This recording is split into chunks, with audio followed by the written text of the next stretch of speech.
Hello, it's Rosalind at Pond's Edge Designs. How's everyone doing tonight?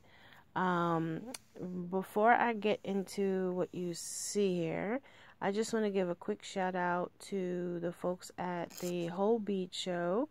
I went there today. They had their show in New York City. Tomorrow, Sunday's the last day from 10 to 5. It's at the Penn Hotel across the street from Penn Station. And I went there today. I picked up a few things, but before I share what I picked up, I just wanted to say thank you to them. I went by their table to pick up some stuff, and Ava, the owner, she remembered me. She asked me how I was doing. She was very sweet and very thoughtful, and so I just appreciated that a lot because I've missed my bead shows. I haven't been able to go in over a year. It was driving me nuts, and I was finally able to go to one today. So moving on.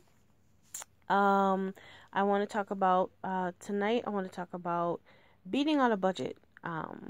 This is kind of for those of us who are already doing beadwork and selling our jewelry, but it can apply to just about anyone who has their own business. But for us as beaders, there's certain things that we can do to save money, and then that way we have more money to pick out our, what I like to call specialty beads, things that make our design stand out. There's some basic components that we can always have in bulk, so that way we don't have to buy it very often.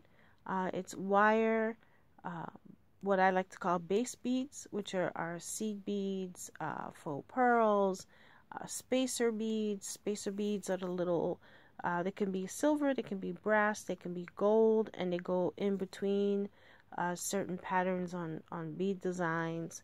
Our adhesives, our glues, cement, tape, embroidery, backing, things like that. Our tools, which is basically our pliers, wire cutters, things of that nature. Beading thread, embroidery thread, easy to get those by the spool, and you don't have to spend a lot of money on them. And our chain, which is, I think it's best if you can get chain. If they offer like buy 10 feet, get a foot free, go for it. Especially if it's a chain that you don't see very often, I say grab it. Other expenses that you have to keep in mind if you're a beader, or any kind of small business, actually, your website expenses. I have Squarespace. Some people have Etsy. Some people have Artfire. There's a bunch out there that you can use. Some are free. Some are kind of free. You have to see what's best for you and what fits. Another thing with the personal website, I would suggest every 6 months take a look at it, or have someone look at it, see if it needs freshening up. Maybe change the background, change some pictures. Try and keep your website fresh so you can keep people coming to visit. There's business cards, advertising. I advertise on Facebook once in a blue moon, but that can become very expensive if you're not careful. So I'd say be careful with advertising on Facebook. You can also advertise through Instagram, with Facebook owns Instagram. You can also advertise on Twitter. I don't do that. It doesn't work for me. Subscriptions, they can be beading magazines or business magazines. And then a big expense for those of us who sell things is live events. You have to keep in mind how much you're paying for the table, what it includes. Then you have to do advertising to get people to come to the event to see you, transportation to and from the event, getting change at the bank, things like that, table linens, props for your display. Those are things that you really have to keep in mind as part of your business expenses. And of course, keep as many receipts as possible so you can have it for the tax man. Okay, so if you have enough of your basic stuff on hand where you don't need to buy it very often, that leaves you some extra money to buy the things that make your designs stand out. And I like to call those things specialty beads. Specialty beads are your focal pieces, and I'll show you examples because I'm going to show my stash that I got at the bead show today. Glass beads. Glass beads are considered, for me, they're considered specialty beads because they're glass. They're usually handmade. If you really get a handmade glass bead, there's a lot of work that goes into those. It's not easy to make, and they're usually much more expensive than the beads that you will find, your basic beads that you get at the bead store. Your international beads, I say international because they come from other countries. Some are from the Czech Republic, some are from Italy, some are from parts of the African continent. Some are from France. It depends on where you're getting them from. They usually cost a little more. They're usually handmade, and they're really good quality, so that's something that you have to keep in mind. Semi-precious stones, and they're considered semi-precious because they're not exactly diamond, emerald, ruby. Those are your precious stones. The semi-precious stones are something like tanzanite, citrine, opal, any kind of, oh shucks, the name of the stone just went right out of my head. Turquoise, shoot, it'll come to me. If it comes to me, I'll mention it. But those are considered semi-precious stones. They're not cheap. If you can find a really good dealer and you get a decent price, get them. They're usually sold by the weight. That's how you know the semi-precious from your base beads. The semi-precious are normally sold by the weight. They're not sold by the strand.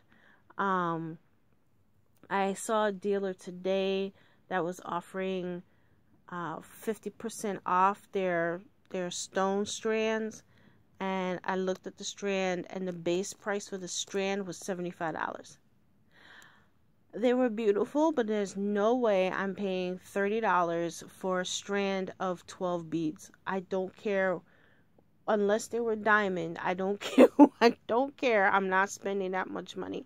Because if I were to buy a $35 strand of beads and I use them in the design, that design would be on my website for a minimum of $150.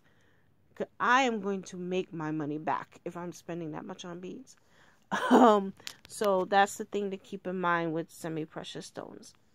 Your specialty tools, which are something like Camino, I know I'm saying it wrong, Camino weaving board, a weaving loom, and on another video I'll show the difference between the two.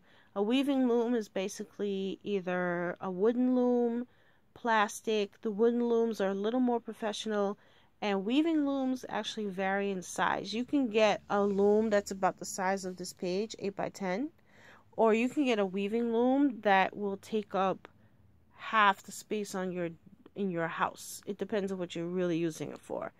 And there are other specialty tools like special pliers.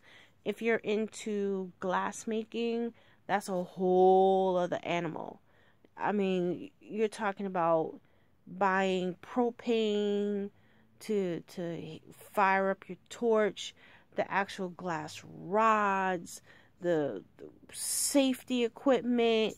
I mean, that's a whole other animal that I will never get into. I mad respect to anyone that does glass work, because that's no joke, and that's a major investment. You're talking about taking over your garage, putting your car outside on the street. Taking fire and a fire safety class, that kind of thing. Like, ooh, that's deep. But mad respect to anyone that does that. And that's expensive. That is no joke. But those are the kind of specialty things that, if you save your money on the basic stuff, you can actually go and get your specialty things, and then combine with what you have you can make some gorgeous stuff that'll really like knock people's socks off, and you can sell. So I'm going to pause for a moment, and then when I come back, I'm going to show you my stash from today's bead show. So bear with me just one moment.